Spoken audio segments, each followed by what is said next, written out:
Estamos de volta com Câmara Atualidade, hoje abordando o que levou à crise institucional, econômica e financeira nos governos do Estado e também no governo federal. Estamos recebendo aqui no estúdio o presidente da ACIBA, Lindonor Peruso Júnior, o presidente da Associação e Sindicato Rural de Bagé, Rodrigo Moglia, e também o presidente da Câmara de Vereadores de Valdo Lara.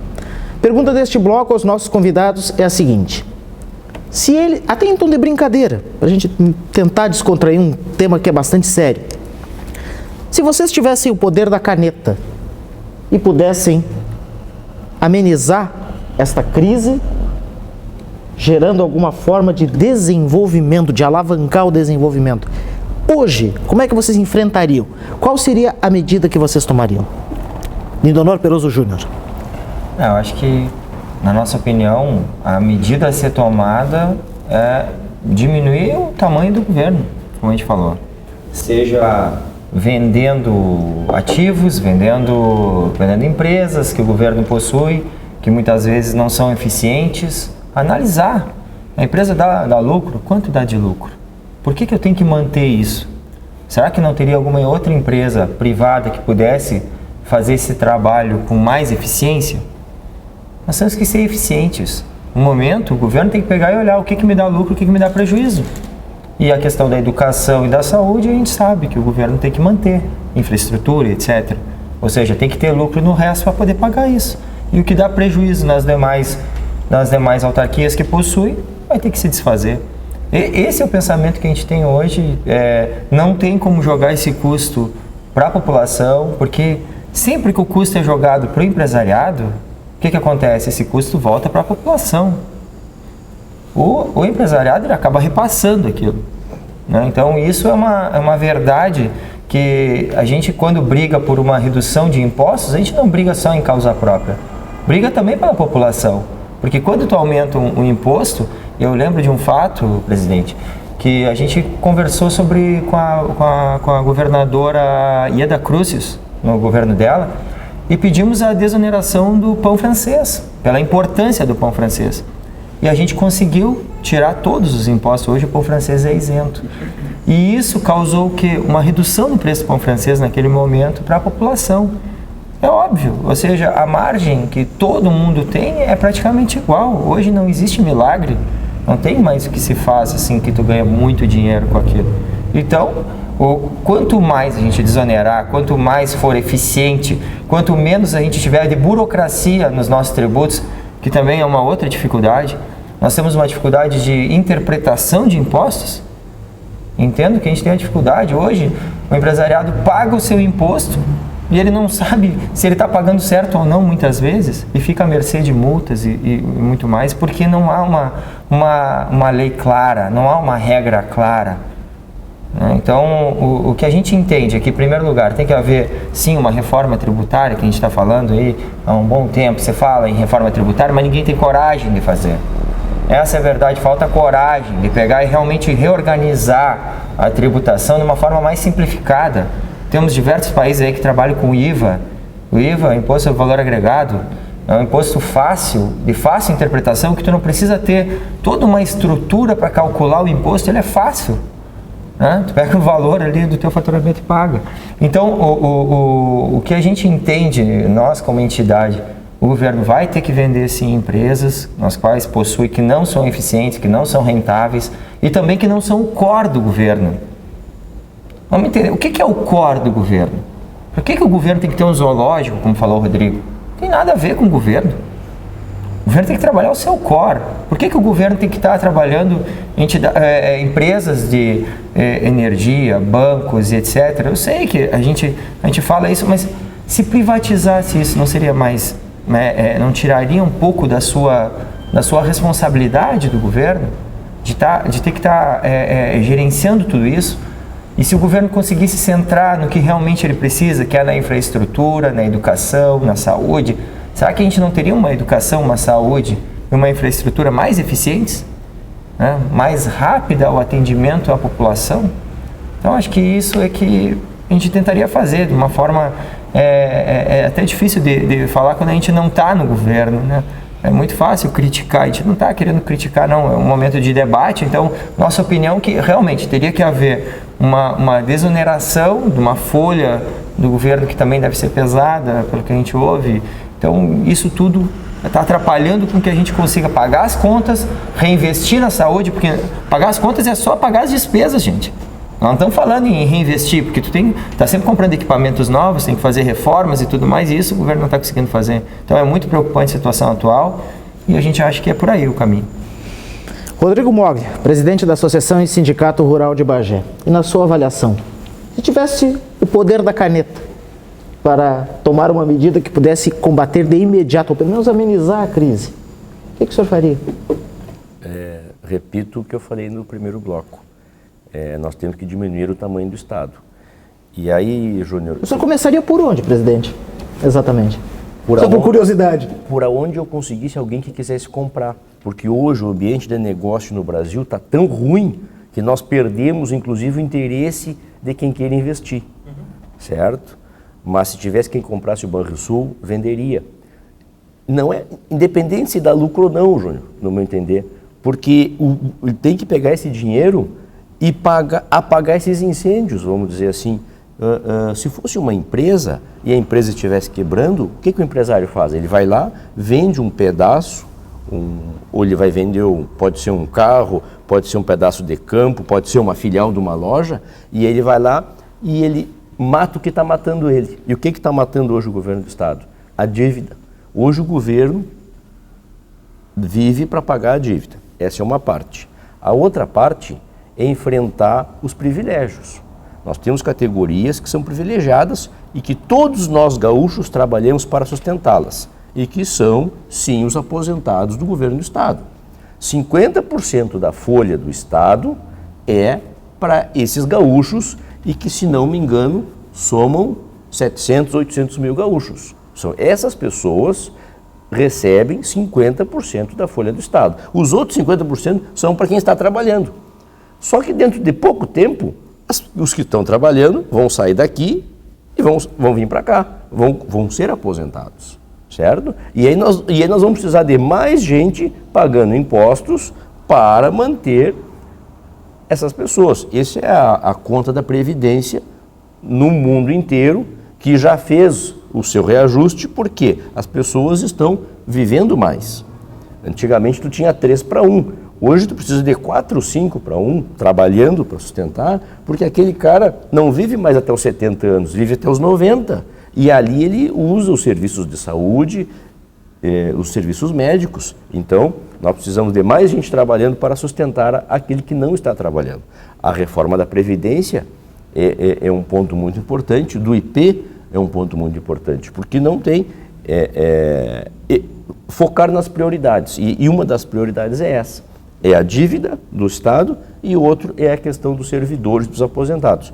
Vamos ter que enfrentar esses, vamos dizer, eu entendo como sendo privilegiados, porque quem não está no setor público, está no setor privado, ele trabalha mais, ele contribui mais e recebe menos. Esta é uma realidade. Não adianta as pessoas contestarem isso, é uma realidade. Isso tem que ser enfrentado. A partir daí, pode ser que o Estado consiga investir em alguma coisa de saúde, de educação e de infraestrutura. A infraestrutura, ela vai gerar retorno para o Estado no sentido de tornar mais competitivo. Por exemplo, o Porto de Rio Grande tem um projeto que, para aumentar em 50% a sua capacidade, 50% da capacidade, custa 300 milhões de reais. Eu gosto muito desse número, 300 milhões de reais. Por 300 milhões de reais o Paulo Roberto Costa tinha na conta dele. Devolveu. Verdade. Isso para um país não é dinheiro. Só, tem um estudo, só na soja aumenta em R$1 o saco da soja no estado do Rio Grande do Sul. Olha a repercussão que isso tem em toda a economia do Rio Grande. E são 300 milhões de reais que o governo do estado não tem e o governo federal não tem. Para fazer 4 ou 5 coisas, instalar um equipamento, aumentar o calado, sinalizar para ele trabalhar 24 horas, etc. e tal, entende? Então, se paga em 1 ano e meio se paga esse valor. Se paga pela arrecadação de impostos, que vai gerar através dessa competitividade que vai trazer o setor. Então, objetivamente, Emanuel, diminuir o tamanho do Estado, enfrentando os privilégios, e a gente tem que ter coragem de fazer, e eu quero cumprimentar aqui o Divaldo, que eu estava comentando mais cedo. Aqui, a Câmara de Vereadores tem dado um exemplo de austeridade, e o gestor público tem que dar esse exemplo de austeridade, de fazer as economias. Não é porque tem dinheiro que vamos gastar, e eu estava até comentando que eu ouvi um pronunciamento na rádio, e está certo, porque o dinheiro é público, o dinheiro não é dos servidores, é da população. Governo não faz dinheiro, governo arrecada e distribui mal. A população tem que saber que o dinheiro do governo é da população, é do público, não é?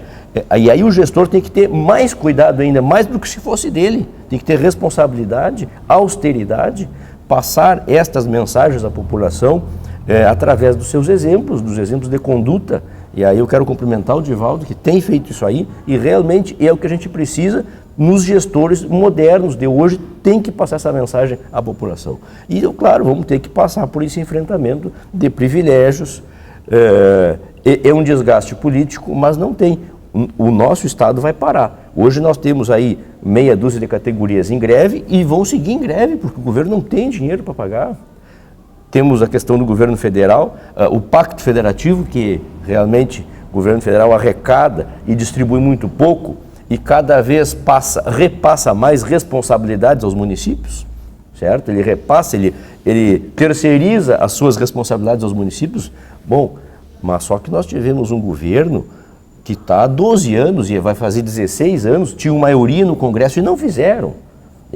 As pessoas têm que saber isso. Estiveram lá 12 anos no governo e não fizeram nada, ao contrário, pioraram a situação. Por quê? Porque queriam poder. Dinheiro é poder. Então, não, eu tenho dinheiro e aí eu vou fazer uma ponte aqui, eu vou fazer um hospital lá, porque é para ficar com o poder. Passa por isso também. Aí é uma esfera maior do Congresso, mas que tem que ser enfrentada para que os municípios tenham condições de, da melhor maneira, atender os anseios da população, que é porque a população vive no município, não vive em Brasília. A gente mora nas cidades. Então, no meu entender, é isso aí. Presidente da Câmara de Vereadores, Divaldo Lar. E o senhor, se pudesse ter o poder de amenizar essa crise político, institucional e financeira que afeta o Estado e o país, qual seria a primeira medida que o senhor tomaria? Enfim, como tentar amenizar de imediato, no presente, essa crise? Olha, Manuel, o grande problema que eu vejo em todos os gestores, né? E na grande maioria dos gestores, para não generalizar, é que eles tentam, na política, maquiar a realidade, né? Maquiar a situação. E o governo do Estado, com seus erros, com seus acertos, mas tem feito algo que eu entendo como importante para o povo gaúcho, que é mostrar a realidade. Mostrar a realidade. Estamos enxergando a realidade. As pessoas que estão nos assistindo nesse momento, muito ouvem falar sobre crise, sobre desemprego, sobre corrupção. Isso começa a se tornar comum no ouvido da população. Vai se tornando comum, a tal ponto que as pessoas começam até a não dar mais bola para isso. É isso aí. Mas o futuro do nosso país passa por essas questões. Passa por enfrentar a corrupção, que está aí instalada dentro das instituições públicas de forma muito violenta. Nós temos uma Petrobras que era para ser um exemplo mundial, e hoje é um mau exemplo mundial como empresa que foi vítima de corrupção permanente dentro dos seus contratos. Isso leva para fora do país, para fora das nossas fronteiras, uma imagem de que o Brasil não tem um governo sério, que não tem políticos e líderes sérios. E isso também tem um impacto direto no desenvolvimento do nosso país. direto naqueles que aqui enxergam o país como, né, um país promissor e que enxerga o país em condições de investir os seus recursos. Todo empreendedor, ele gosta do desafio, ele se sente provocado pelo desafio. Só que para ele movimentar seus recursos e movimentar os seus investimentos, ele quer enxergar a possibilidade de crescimento, a possibilidade de retorno e de lucro naquilo. Com a política que existe hoje no país, é muito arriscado trazer recursos para o país. É muito arriscado ser empreendedor no país. E aí entram as consequências do que o Rodrigo falou, que é muito interessante. Nós temos um país que não estimula o seu cidadão a aprender a empreender. Não estimula o seu cidadão a aprender a empreender. Isso trará consequências para os próximos anos do país, para o futuro, para as novas gerações. Então, Manuel, eu vejo assim, eu entendo que não passa pela vontade apenas, né, do governo federal, passa realmente por um pacto com os estados, com o governo, com o Congresso, com a Câmara dos Deputados. Acredito que isso só vai acontecer quando nós chegarmos realmente, né, numa grave crise, com um movimento muito grande por parte de todos os segmentos da sociedade que vão acabar por força da crise se unindo. Tá? Nós vamos ter os próximos meses e os próximos anos tempos muito difíceis. As pessoas não estão ainda, né, se dando conta do que vai acontecer e do que está prestes a acontecer, tá? Com a falta de recursos na saúde, com os recursos em infraestrutura para projetos estruturantes, como falou o Rodrigo, esse de Rio Grande é um projeto estruturante, né, e outros tantos que nós temos e que não saem do papel por força de ter acontecido um esgotamento dos recursos públicos, que acabam vazando, né, para outras áreas como folha, que consome, aqui no município, para ter uma ideia, nós temos uma folha que consome 151 milhões de um orçamento superestimado de 298. O real é a despesa, 151 milhões. O superestimado é a previsão de arrecadação em 298 milhões. Ou seja, não há como fazer uma mudança nesse país, na rota desse país, se nós não mexermos em todas as questões que envolvem governo, que envolve judiciário, que pouco se fala. Isso aí. Que é hoje tem sido um dos obstáculos, né, no sentido de que a gente possa modernizar as questões do país. O judiciário precisa também, né, ser uma peça atuante como um partícipe comprometido com o crescimento desse país. O judiciário não é uma parte separada do Brasil, nem uma parte separada do Estado ou uma parte separada de Bagé. Essas questões têm que caminharem juntos. Nós não podemos ter o confronto das instituições, nós temos que ter um encontro das instituições privadas com as públicas, do judiciário com o legislativo, com o executivo. Essas instituições precisam caminhar juntos, Júnior. E o que eu vejo em termos de governo, né, no geral, é que os governos não descem do palanque. Passa a eleição e o governo está sempre em cima do palanque. E as medidas populistas que tu falou no início da tua fala comprovam isso. Um governo sempre pensando em eleição, em reeleição, em sucessão, em poder, não importa o quanto isso custe e a quem custe isso. E por isso que eu falo na reforma eleitoral e uma reforma política, né? Uma reforma eleitoral para que nós tenhamos uma eleição em conjunto, né, de estados, municípios e governo federal. Isso custa muito caro para o país, para os municípios e para o estado, ter que em dois anos parar, né, os entes do país.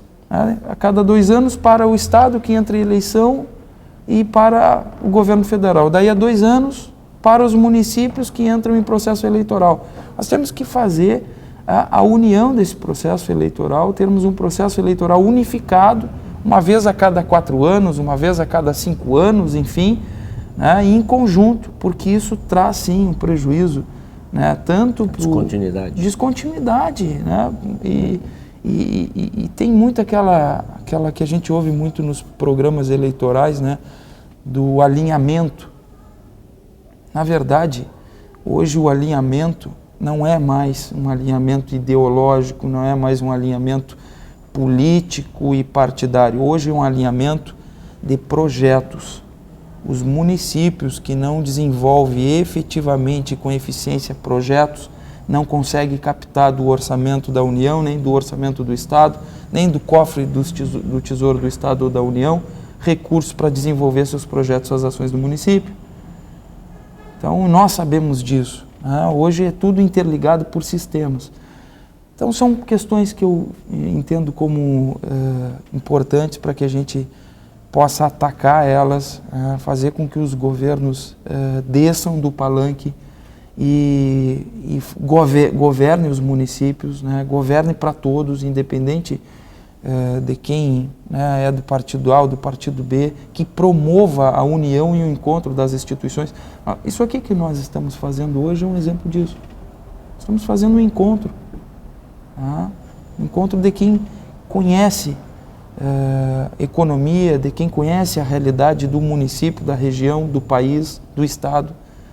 Isso nos leva a desenvolver um conceito de buscar soluções e saber que nós realmente estamos vivendo em crise e que a população que está nos assistindo tem a certeza que nós vamos ter ainda mais impactos e quem vai pagar por isso vai ser a população diretamente, porque, como falou o Júnior, isso passa pela conta, né, do empreendedor e vai chegar no produto final, que é aquele adquirido pelo consumidor.